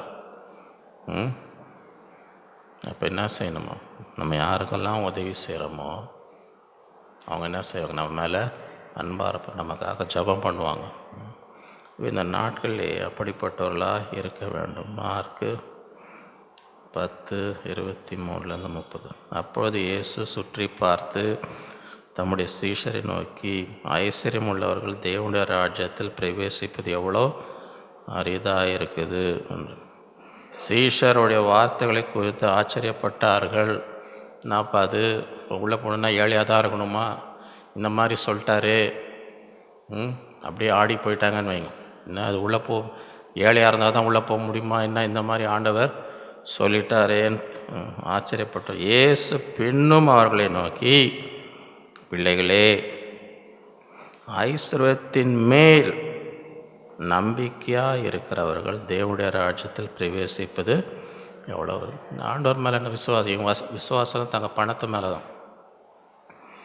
ஐஸ்வர்யம் தேவனுடைய ராஜ்யத்தில் பிரவேசத்தை பார்க்கலாம் ஒட்டகமானது ஊசியின் காதலே நுழைவது எளிதாக இருக்கும் என்றார். அவர்கள் பின்னும் அதிகமாய் ஆச்சரியப்பட்டு, அப்படியானால் யார் ரட்சிக்கப்படக்கூடும் என்று தங்களுக்குள்ளே சொல்லிக்கின்றனர். இயேசு அவர்களை பார்த்து, மனுஷரால் இது கூடாது, தேவனால் எல்லாம் தேவனுக்கு கூடாது, தேவனால் எல்லாம் கூடும் என்றார். அப்பொழுது பேதுரு அவரை நோக்கி, இதோ நாங்கள் எல்லாவற்றையும் விட்டு உம்மை பின்பற்றினோமே என்று சொல்லு. ஆண்டவரே, உங்களுடைய ராஜ்யத்துக்காக நாங்கள் எல்லாத்தையுமே விட்டோமே, எங்களுக்கு என்ன கிடைக்குன்ற மாதிரி ஆரம்பிக்கிறார் அவர் சொல்ல தொடங்கினான். அதற்கு இயேசு பிரதியுத்தரமாக, என் நிமித்தமாகவும் சுவிசேஷ நிமித்தமாக வீட்டையாவது சகோதரையாவது சகோதரிகளாவது தகப்பனையாவது தாயையாவது மனைவியாவது பிள்ளைகளையாவது நிலங்களையாவது விட்டவன் எவனும் இதெல்லாம் தியாகம் பண்ணியிருந்தான். இப்பொழுது இம்மையிலே துன்பங்களோடு கூட கஷ்டமோ வரும், துன்பங்களோடு கூட 100 தனியாக வீடுகளையும் சகோதரரையும் சகோதரிகளையும் தாய்களையும் பிள்ளைகளையும் நிலங்களையும் மறுமையிலே நித்திய ஜீவன் அடைவான் என்று மெய்யாகவே உங்களுக்கு சொல்லுகிறேன். ஆகவே ஆண்டவர் நிச்சயமாக அவருடைய ராஜ்யத்தில் அவருக்காக தியாகம் பண்ணுற ஆண்டவர் ஒருவருக்கும் கடனாளி, எல்லாவற்றையும் திரும்ப கொடுப்பார். 2 தெசலோனிக்கர் 3:6-12. தேவனுடைய ராஜ்யத்தில் என்ன செய்யணும்? தேவைக்கு சந்திக்கப்படணும்னா, மேலும் சகோதரர், எங்களிடத்தில் ஏற்றுக்கொண்ட முறையின்படி நடவாமல் ஒழுங்கற்று நடக்கிற எந்த சகோதரையும் நீங்கள் விட்டு விலக வேண்டும் என்று நம்முடைய கர்த்தராகிய இயேசு கிறிஸ்துநாதர் உங்களுக்கு கட்டளையிடுகிறோம். இன்ன விதமாய் எங்களை பின்பற்ற வேண்டும் நீங்கள் அறிந்திருக்கிறீர்களே. நாங்கள் உங்களுக்குள்ளே ஒழுங்கற்று நடவாலும் ஒருவனிடத்திலும் இலவசமாய் சாப்பிடாமலும் உங்களில் ஒருவனுக்கும் பாரமாக இராதபடிக்கு இரவும் பகலும் பிரயாசத்தோடும் வருத்தத்தோடும் வேலை செய்து உங்கள் மேல் பாரத்தை வைப்பதற்கான அதிகாரம் எங்களுக்கு இல்லை என்பதில்லை. அப்படி செய்யாமல் நீங்கள் எங்களை பின்பற்றும்படி நாங்கள் உங்களுக்கு மாதிரியாக இருக்க வேண்டும் என்று அப்படி ஒருவன் வேலை செய்ய மனதில்லாது இருந்தால், வேலை செய்ய ஆசை இல்லைன்னா வேறு ஆசை என்ன ஆசையும் இருக்கக்கூடாதான், அவன் சாப்பிடவும் கூடாது என்று நாங்கள் உங்களிடத்தில் இருந்தபோது உங்களுக்கு கட்டளையிட்டோமே. ஏன்பா வேலை செய்ய ஆசை இல்லைங்க, வேலை செய்ய ஆசை இல்லை, சாப்பிட ஆசை இருக்குதா? ஆமாங்க. இல்லைப்பா, இந்த ராஜ்யத்தில் உனக்கு வேலை செய்ய ஆசைலாம் எந்த ஆசையும் இருக்கக்கூடாது, சாப்பிட்ற ஆசையும் இருக்கக்கூடாது. உங்களில் சிலர் யாதொரு வேலையும் செய்யாமல், அந்த காலத்தில் இருந்துருக்குறாங்க, அந்த காலத்திலேயே என்னவா இவங்களுக்கு ஒரு வேலை செய்கிறதுக்கு இன்ட்ரெஸ்ட் கிடையாதான், யாதொரு வேலை செய்யாமல் வீண் அலுவலர்களாக ஒழுங்கற்று திரிகிறார்கள் என்று ஒவ்வொரு நாள் ஒரு ரவுண்ட் அடிச்சுன்னு இருப்பாங்க, எங்கே ஓசியில் சாப்பிட்லான்னு. சில நேரத்தில் நம்ம கல்யாணத்தில் இந்த மாதிரி நடக்குதுன்னா ஒன்றும் அழைக்கப்படாத விருந்தாளிங்க இப்போ வந்து எல்லாத்தையும் காலி பண்ணிட்டு அழைக்கப்பட்டவங்களுக்கு சாப்பாடு இல்லாமல் அந்த மாதிரி ரவுண்டு, அந்த காலத்தில் இந்த மாதிரி ரவுண்டு அடிக்கிறவங்க வந்துருக்குறாங்க. அவங்க தெரியும் எங்கே கல்யாணம் நடக்குது, என்ன ஃபங்க்ஷன் நடக்குது, எங்கே சாப்பாடு போடுறாங்கன்னு. அவங்க ஃபுல் டைம் வேலையே எங்கே என்ன நடக்குதுன்னு தெரிஞ்சு அவங்க ஒருத்தருக்கு இன்ஃபார்ம் பண்ணுறாங்க போல். வாட்ஸ்அப்பில்ப்பா இன்றைக்கி இந்த இடத்துல சாப்பாடுப்பா, இத்தனை மணிக்கு வந்துரு, வாட்ஸ்அப் குரூப் ஒன்று இருக்குதுன்னு நினைக்கிறேன் நான், வந்துடுறாங்கன்றாங்க. எங்கே கேட்டாலும் ஒரு குரூப் வந்து அழைக்கப்படாமல் வந்து சாப்பிட்டு போயினே இருக்கிறாங்க. உங்களில் யாதொரு வேலையும் செய்ய வீண் அலுவலர்களை ஒழுங்கற்று திரிகிறார் என்று கேள்விப்படுகிறோம். இப்படிப்பட்டவர்கள் அமைதலோடு வேலை செய்து தங்கள் சொந்த சாப்பாட்டை சாப்பிடும். நம்முடைய கர்த்தராக இயேசு கிறிஸ்து அவர்களுக்கு கட்டளையிட்டு புத்தி சொல்லுகிறோம். 1 தெசலோனிக்கர் 4:11-12. புறம்பே இருக்கிறவர்களை பற்றி யோக்கியமாய் நடந்து ஒன்றிலும் உங்களுக்கு குறைவில்லாத இருக்கும்படி நாங்கள் உங்களுக்கு கட்டளையிட்டபடியே அமைதல் உள்ளவர்களாக இருக்கும்படி நாடவும், உங்கள் சொந்த அளவுகளை பார்க்கவும், உங்கள் சொந்த கைகளினாலே வேலை செய்ய வேண்டும் என்று உங்களுக்கு புத்தி சொல்லுகிறேன். ஆகவே இந்த ராஜ்யத்தில் வேலை செய்யணுமா, வேலை செய்யக்கூடாதா? நீதிமொழிகள் 6:6-11. சோம்பேறியே, நீ எறும்பிடத்தில் போய் அதன் வழிகளை பார்த்து ஞானத்தை, அதற்கு பிரபுவும் தலைவனும் அதிகாரியும் இல்லாத கோடை காலத்தில் தனக்கு ஆகாரத்தை சம்பாதித்து அறுப்பு காலத்தில் தனக்கு தானியத்தை சேர்த்து. சோம்பேறியே, நீ எவ்வளவு நேரம் படுத்திருப்ப? எப்பொழுது உன் தூக்கத்தை விட்டு இன்னும் கொஞ்சம் தூங்கட்டும், இன்னும் கொஞ்சம் உறங்கட்டும், இன்னும் கொஞ்சம் கை மூடிக்கொண்டு நித்திரை செய்யும் என்பாயோ? அப்படி செஞ்சால் என்ன நடக்குமா? உன் தரித்திரம் வழி போக்கனை போலவும், உன் வறுமை ஆயுத அணிந்தவனை போலவும் ரொம்ப விலைக்கு வாங்கிக்காத. சரியா? வறுமை தேடி வந்து நிற்கும். ஆகவே இந்த நாட்களிலே தேவனுடைய ராஜ்யத்தின் பிரமாணங்கள், தேவனுடைய ராஜ்யத்தின் எப்படி நாம் தேவைகள் சந்திக்கப்படும் என்று நாம் அதை உணர்ந்து அதன்படி என்ன செய்ய வேண்டும்? செயல்பட வேண்டும். எப்பொழுதுமே எறும்பு என்ன செய்தோம்? வருங்காலத்துக்கு ஏற்கனவே சேர்த்து வைக்கும். சில பேர் வரும் அன்னன்னைக்கே எல்லாத்தையும் காலி பண்ணிட்டு இருந்தா வருங்காலத்துக்கு என்ன செய்யறதில்ல. எறும்புக்கிட்ட கற்றுக்கோங்க. இதுதான் நிறையா வாட்டி சொல்கிறது. நான் என்ன சொல்கிறேன், என்னென்னலாம் செய்ய முடியுமோ செஞ்சு precautions, insurance, health insurance, life insurance, இதெல்லாம் என்ன வருங்காலத்துக்கு திடீர்னு எதாவது வந்துச்சுன்னா ஆயத்தமாக இருக்கணும். ஆகவே அதே போல் இன்வெஸ்ட்மெண்ட்னா என்ன அர்த்தம்? வருங்காலத்துக்கு தேவைகள் சந்திக்கப்பட வேண்டும். இங்கிலீஷில் ஒரு ப்ராவர்ப், எத்தனை பேருக்கு அந்த ப்ராவர்ப் தெரியும்? என்ன proverb? A fool and his money are soon parted. A fool and his money are soon parted-னா என்ன அர்த்தம்? ஞானம் இல்லாதவன் கையில் பணம் நிற்காது. இன்றைக்கி கொடுத்தீங்கன்னு அதுக்குள்ளே எல்லாத்தையும் பண்ணிட்டு அடுத்த நாள் ஒன்றும் இல்லைங்க, சேர்த்து வைக்கணும், ஞானமாக செலவு பண்ணணும், அந்த எண்ணமே அப்படி கட்ச உடனே வா வா ஷாப்பிங் பண்ணுமா, வா எல்லாம் வாங்க, அதை வாங்க, அதெல்லாம் அடுத்த நாள் நாங்கள் ஒன்றுமே இல்லைங்க, ஜோம் பண்ணுங்க, நாங்கள் நேத்தானே பிரதர், எதானே நான் நேற்றே காலி ஆகிடுச்சுங்க அப்படின்னா செய்யக்கூடாது. இருக்க நிற்கணும். கையில் பணம் வந்தால் என்ன செய்யணும்? இன்றைக்கி செலவுக்கும் நிற்கணும், நாளைக்கு செலவுக்கும் நிற்கணும். லாக்டவுனில் நிறைய பேர் மாட்டினாங்க பார்த்தீங்களா? அவங்களுக்கு மாதக்கணக்காக வீட்டில் உட்காருனா எல்லாத்தையும் இஷ்டத்துக்கு செலவு பண்ணியிருந்தா அப்போ என்ன பண்ண முடியும்? திடீர்னு வேலை செய்ய விடாமல் இருக்கும். அப்போ எப்படி வாழ முடியும்? அதுக்கு தான் எதிர்காலத்துக்கு என்ன செய்யணும்? சேர்த்து வைக்கணும். அங்கே இந்த நாட்களில் அப்படிப்பட்ட ஒரு ஞானத்தையும் விவேகத்தையும் கர்த்தர் கட்டளையிட்டு நாம் ஒவ்வொருவரையும் வழிநடத்துவாராக. நாம் ஜெபிப்போம். அன்புள்ள ஆண்டவரையுமே துதிக்கிறோம், ஸ்தோத்தரிக்கிறோம். இந்த நாளில் நம்முடைய பிள்ளைகளாய் கூடி நம்மை ஆராதித்து, நம்மை பாடி, நம்மை தொழுது கொள்ளும்படி, நம்முடைய இதயத்தை ஊற்றி ஜெபிக்கும்படி அந்த கிருபைக்காகவும் ஸ்தோத்தரிக்கிறோம். இந்த நாளிலும் எங்களோடு பேசின ஒரு வார்த்தைக்காகவும் ஸ்தோத்திரம். இந்த நாட்களிலே நம்முடைய ராஜ்யத்தை குறித்து தியானித்து வரும்படி தந்த கிருபைக்காகவும் ஸ்தோத்தரிக்கிறோம். இந்த நாளிலும் ஆண்டவரே, நம்முடைய ராஜ்யத்தின் பிரமாணங்களை குறித்து தியானிக்கும்படி, பரலோகத்தில் இருக்க பிதாவின் சித்தத்தை செய்கிறவர்கள் மாத்திரம் இந்த ராஜ்யத்தை பிரவேசிக்க முடியும் என்பதை இந்த நாளிலே உணரும்படி நாங்கள் ஒவ்வொருவரும் எப்பொழுதும் உம்முடைய சித்தத்துக்கு கீழ்ப்படிந்து, உடைய கட்டளைகளுக்கு கீழ்ப்படிந்து வாழும்படி இந்த நாளிலே நீர் கிருபை தர வேண்டுமாக ஜெபிக்கிறோம். பரலோக ராஜ்யத்தை யார் சுதந்திரிப்பதில்லை என்று எங்களோடு பேசின வார்த்தைகளை உணர்ந்து அவைகள் எல்லாம் எங்களுடைய இருதயத்திலிருந்து ஆண்டவரே விலக்கி நம்முடைய ஆவியினுடைய கனி எங்கள் வாழ்க்கையில் காணப்படும்படி கிருபை தருவீராக.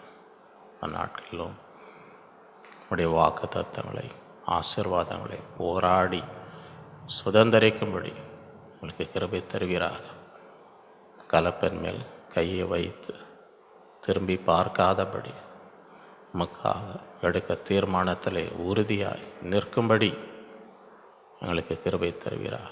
சோர்ந்து போகாதபடி அநேக உபத்திரவங்களின் வழியாக தேவனுடைய ராஜ்யத்தில் பிரவேசிக்க வேண்டும் என்பதை உணர்ந்து உறுதியோடு உமக்காக வாழ எங்களுக்கு கிருபை தர வேண்டுமா. எந்த பாடுகளும் சோர்ந்து போகாதபடி பின்வாங்காதபடி அந்த நாளிலே உங்களை பலப்படுத்துவீராக.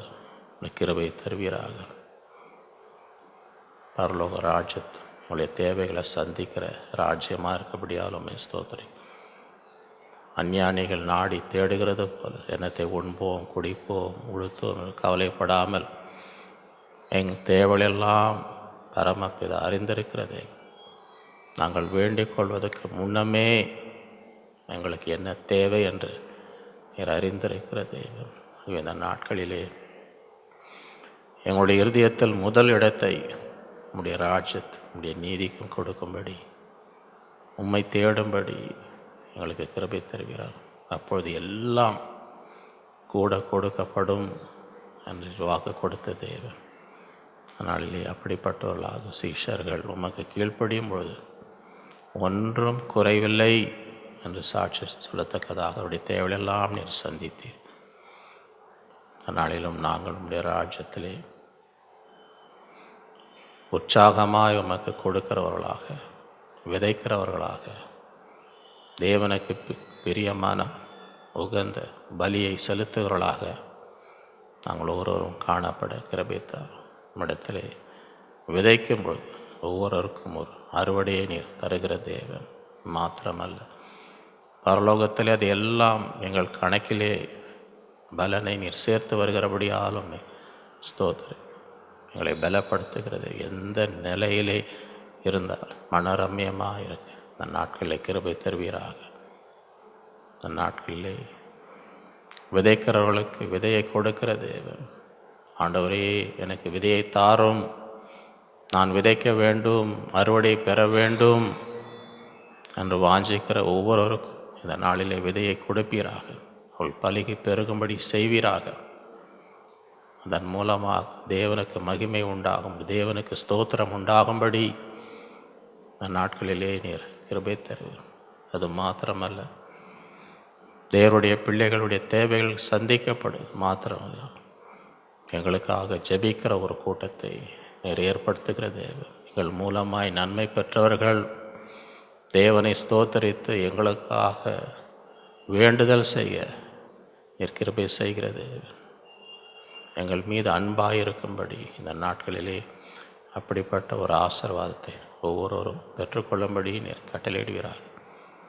உமக்காக எல்லாவற்றையும் செய்த 100 மடங்கு உபத்திரங்களோடு இந்த உலகத்திலே நீர் ஆசீர்வதிக்கிறது. நித்தியத்திலே நித்திய ஜீவனை தருகிற தேவன். அதை உணர்ந்தவர்களாக இந்த நாளிலே ஐஸ்வர்யத்தின் மீது எங்கள் நம்பிக்கையை வைக்காமல் தேவன் மீது வைக்கும்படி கிருபை தருவீராக.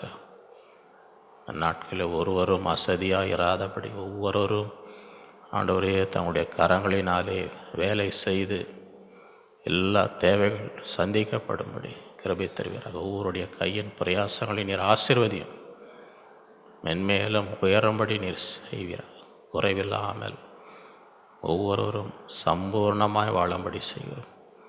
அந்நாட்களிலே மிகுந்த ஒரு ஞானத்தோடு வருங்காலத்திற்கு ஆயத்தமாக இருக்கும்படி வீணான காரியங்களில் எல்லாவற்றையும் செலவிற்று ஆண்டவரை வறுமை அடையாதபடி இந்த நாளிலே விசேஷித்த ஒரு ஞானத்தை, விசேஷித்த ஒரு ஆலோசனையை விசேஷித்த ஒரு வழி நடத்தலில் ஒவ்வொருவருக்கும் இந்த நாட்கள் நீர் தர வேண்டுமாக ஜெபிக்கிறோம். எல்லாவற்றுக்கும் ஆயத்தமாக இருக்கும்படி, குறையின்றி சம்பூர்ணமாய் வாழும்படி ஒவ்வொரு குடும்பத்தை ஆசீர்வதி. இந்த நாளிலே வந்த ஒவ்வொருவரையும் நீர் ஆசீர்வதி, தேவைகளை சந்தி, நல்ல சுகம்பலம் தரும், தீம் பொல்லாப்புக்கு விலக்கி காத்துக்கொள்ளும். உடைய மன விருப்பங்களை நிறைவேற்றுகிறாங்க. உடைய கரத்தில் ஒப்பு கொடுக்குறோம். எல்லா துதிக்கான நம்மைக்கு செலுத்துகிறோம். இயேசுவின் மூலம் பிதாவே. நம்முடைய கர்த்தராக இயேசு கிறிஸ்துவின் கிருபை, பிதாவாகிய தேவனுடைய பரிசுத்த ஆவியான அந்யோன்ய ஐக்கியம் நம் அனைவரோடும் என்றும் என்றும் சதா காலம் இருப்பதாக. ஆமென். என் ஆத்மாவே கர்த்தரை ஸ்தோத்திரி, என் முழு உலகமே அவருடைய பரிசுத்த நாமத்தை ஸ்தோத்திரி. என் ஆத்மாவே கர்த்தரை ஸ்தோத்திரி, அவர் செய்த சகல உபகாரங்களையும் மறவாதே. ஆமென். ஹல்லேலூயா. கர்த்தர் உங்கள் ஒருவரையும் அளவில்லாமல் ஆசீர்வதிப்பாராக.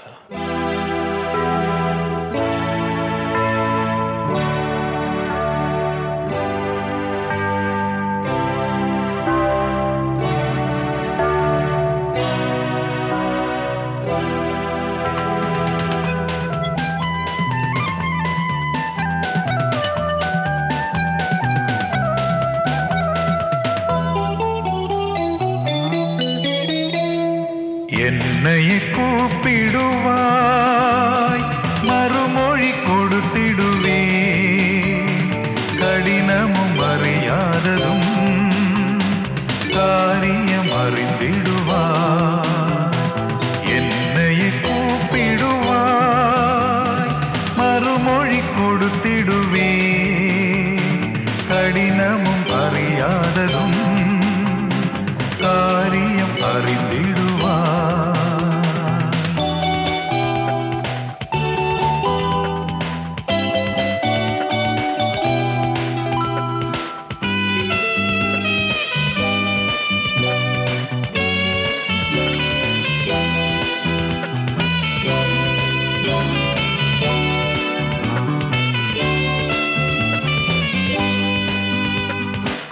சகல வியாதி வேதனையும் அகற்றி உன்னை குணப்படுத்தி ஆரோக்கிய வாழ்வு அளித்திடுவேனே உந்தன் பரிகாரியே. என்னை கூப்பிடுவாய், மறுமொழி கொடுத்திடுவே, கடினமும் அறியாததும் காரியம் அறிந்திடுவாய்.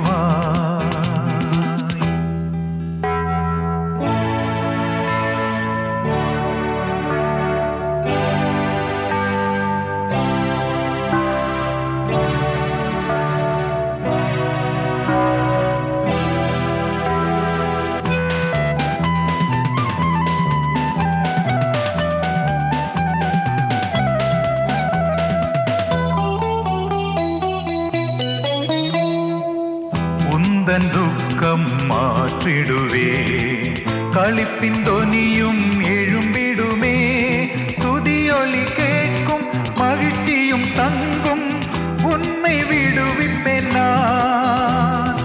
என்னை கூப்பிடுவாய், மறுமொழி கொடுத்திடுவே, கடினமும் அறியாததும் காரியம் அறிந்திடுவாய்.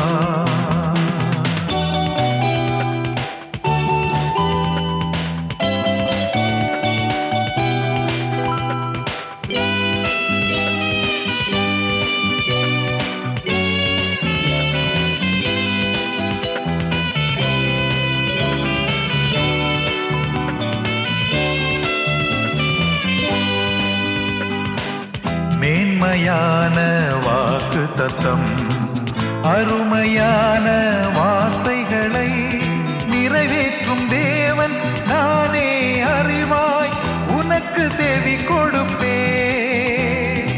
என்னை கூப்பிடுவாய், மறுமொழி கொடுத்திடுவே, கடினமும் அறியாததும் காரியம் அறிந்திடுவாய்.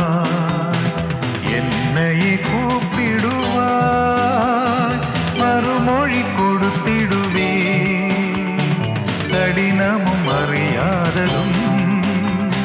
காரியம்